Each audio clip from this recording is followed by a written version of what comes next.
आपण उद्घाटन केलेलं आहे। मुंबई महानगरपालिकेने अतिशय कमी वेळामध्ये अतिशय उत्कृष्ट अशा प्रकारचं बांधकाम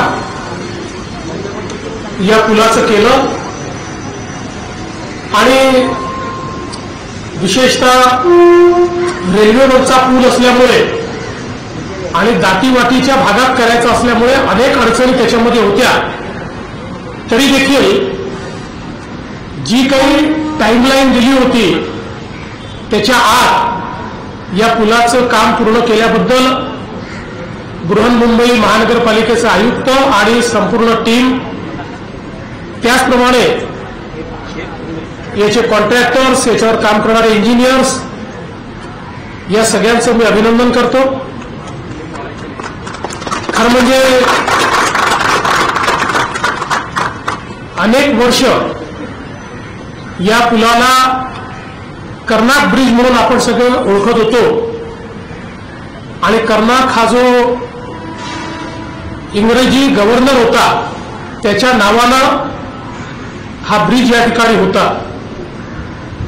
खरं म्हणजे जर कर्नाकचा इतिहास आपण बघितला तर स्वकीयांवर अत्याचार करणारा अशा प्रकारचा त्याचा इतिहास आहे। प्रबोधनकार ठाकरेंनी जो साताऱ्याचा इतिहास लिहिलेला आहे त्यात प्रतापसिंग छत्रपती आणि रंगोबापू असे एक प्रकरण आहे।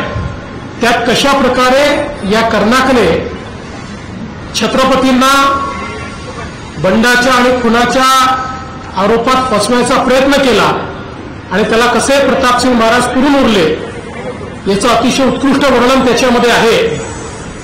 त्यामुळे प्रतापसिंग महाराज असतील, मुधोजी राजे असतील, या सगळ्यांना फसवण्याचा प्रयत्न करणारा आणि भारतीयांवर अत्याचार करणारा अशा प्रकारचा कर्नाक या काळ्या इतिहासाची पानं ही पुसली पाहिजे।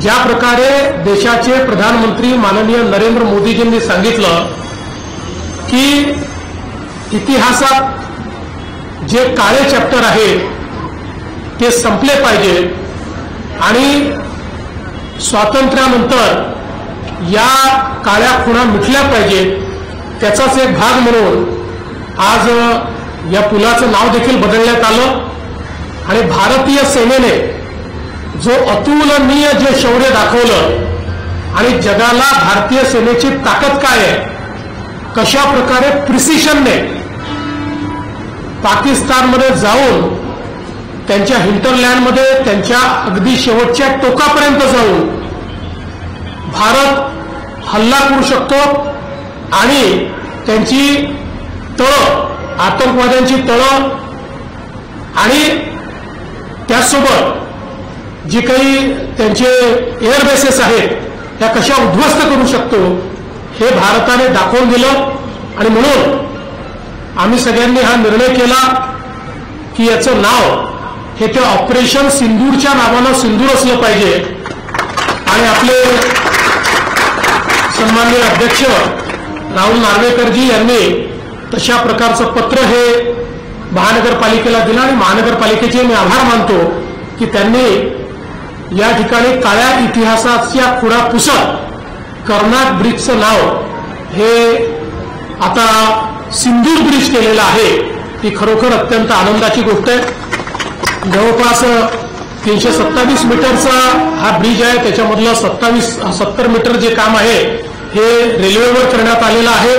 त्याला अप्रोचेस जे आहेत ते अतिशय चांगले करण्यात आलेले आहेत, वाईड अशा प्रकारचे अप्रोचेस आहेत। त्यामुळे निश्चितच मुंबईतल्या आमच्या वाहतुकीकरता हा पूल अत्यंत उपयुक्त अशा प्रकारचा असेल हा विश्वास मी व्यक्त करतो आणि हा जो काही सिंदूर पूल आहे हा सिंदूर ब्रिज मुंबईकरांना समर्पित झाला असं मी या ठिकाणी घोषित करतो।